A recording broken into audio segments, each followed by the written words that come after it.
If we don't use them, we will lose them. The monthly meeting of the Shropshire Branch of the Coldstream Guards Association. A chance for old comrades to catch up.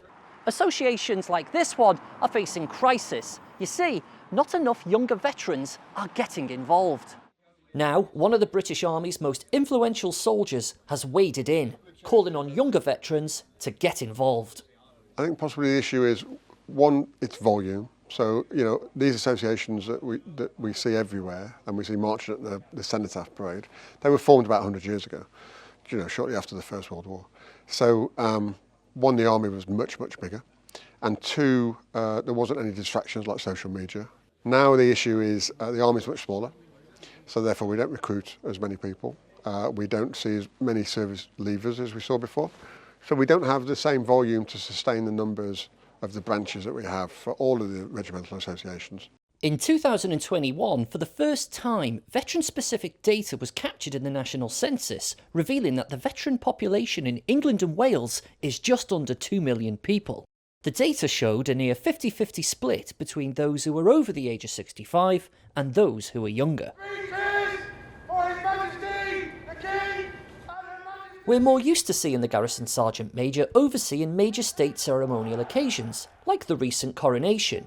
But it's rare for such a figure to make public statements about wider military affairs. So today was a make or break meeting for this branch. So it was, if we couldn't find a new committee, it was going to fold. And I've been a member of this branch for 39 years, and I didn't want that to happen.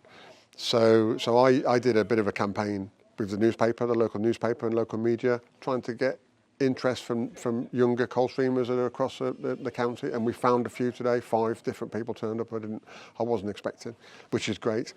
But then we've got to make it appealing.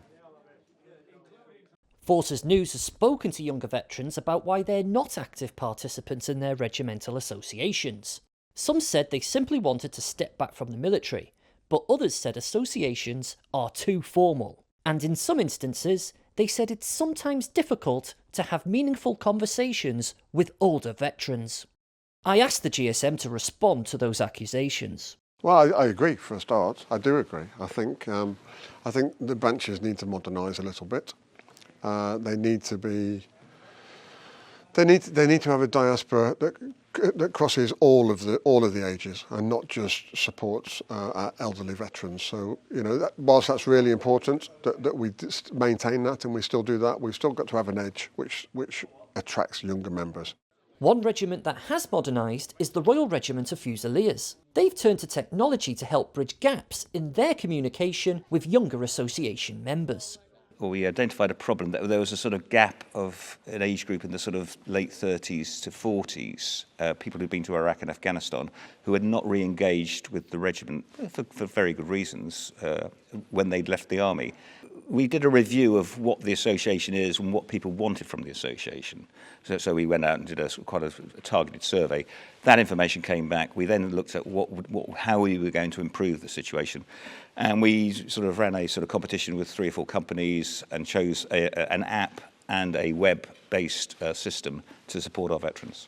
The app's called Fusilier Connect, and the regiment secured funding from the Office of Veterans Affairs to help roll it out. Today we're in Warwickshire. This is a street naming ceremony for a soldier, a Fusilier, who died in Afghanistan in 2009. The Regimental Association has used the app, Fusilier Connect, to communicate this event, and because of it, there are more people here turned out to pay their respects. Back in Dawley, the GSM's given a presentation about his role in the nation's biggest ceremonial events, and it's a real crowd pleaser. Now, he wants groups like this to think creatively about how to get younger veterans through the door. But what's his message to those younger veterans? Well, I think it's important. If you don't think the association branches is for you, that's absolutely fine. That's really important. Find your own space. Find your own way of bedding into a community. But don't forget about it. You know, when the time is right and when you want to reconnect with people from your regiment, then go searching for the branches, because they're always there and they'll be there to help you. But the trouble is, if we don't use them, we will lose them. So if you're 50-50 in any way, then by all means go to your branches and support them, because your support will maintain them for a long time. If acknowledging a problem is the first step to fixing it, then this association, like others, is already on the path to finding a solution. But a solution to the problem must be found, because if it isn't, regimental associations like the Shropshire Branch of the Coldstream Guards may soon cease to exist. And if that happens, it might become more difficult to find veterans and to support those in need. James Wharton, Forces News, Dorley. Thanks for watching. For more from Forces News, like and subscribe to our channel.